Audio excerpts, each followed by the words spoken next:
Put any remaining questions on notice. Sure, certainly. Thank you. Thank you very much. Senator McKenzie, 5 minutes, and that will be the last block. Yep, thank you, Chair. Thank you. Back again. Look, I just want to take you back to some of your earlier evidence around the BCG report.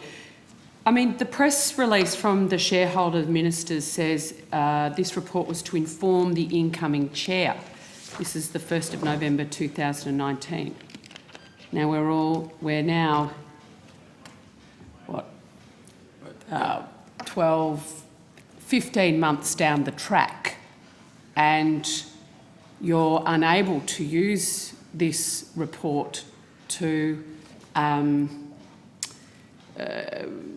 inform your corporate plan 2023, which is actually why the shareholder ministers commissioned this report. Is that the case? Well, to the extent that we haven't received any final report, that's true.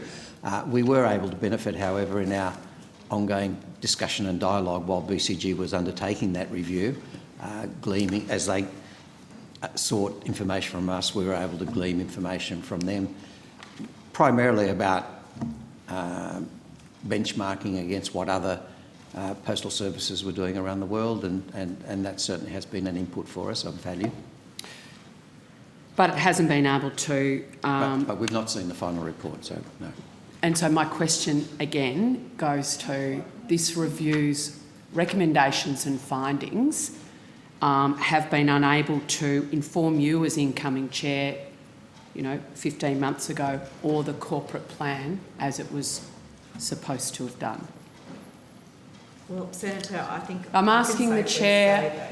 I'm asking the chair, Considering it was the Minister... government that commissioned the report, surely the government should respond?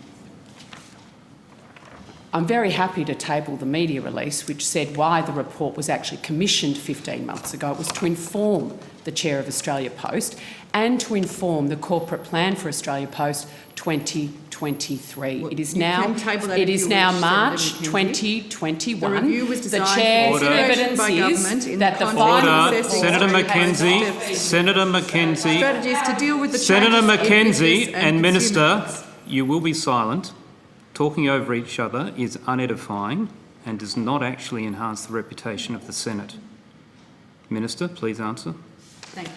So the review was designed for consideration by government in the context of assessing Australia Post strategies to deal with the changes in business and consumer needs, demand services and impact of long-term changes to the way that Australians use e-commerce and operating challenges. The report is the property of the shareholder departments, not Australia Post, and therefore it's inappropriate for Australia Post employees to speak to its contents. Senator McKenzie, you have the As floor. my questions were not asking the Chair to speak to its contents, about how this report was, its intent was to inform the corporate plan.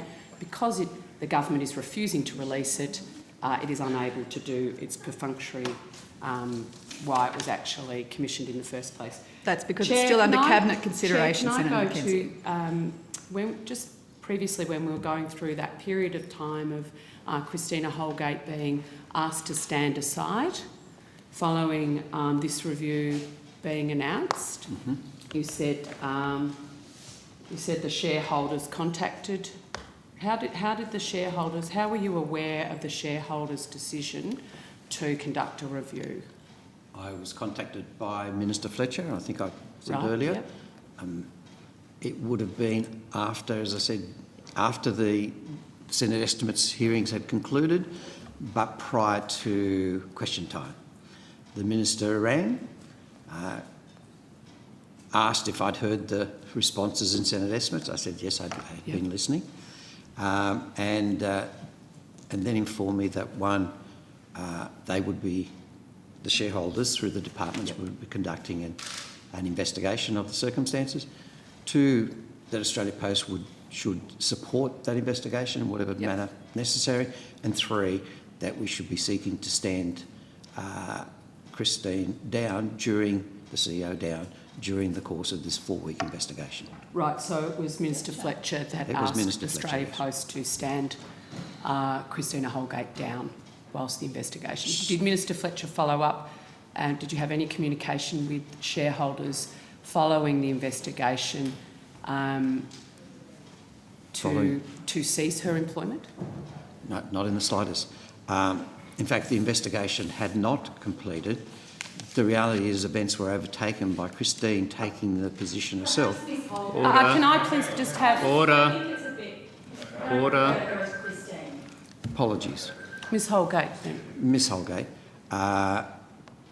announced her resignation on the 2nd of November, well before the review concluded.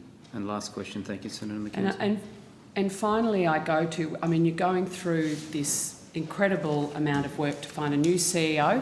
There's a lot in your own organisation, and I know as somebody from the regions, your former CEO did an incredible amount of work to make particularly LPOs sustainable in rural and regional Australia, and for Hansard, I note you're nodding.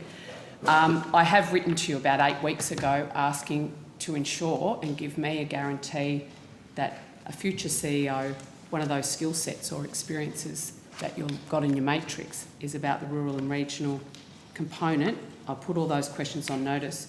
But my question remains, given in this Maddox report that there is no indication of dishonesty, fraud, corruption or intentional misuse of Australia Post Fund by this, why was Christina Holgate stood down?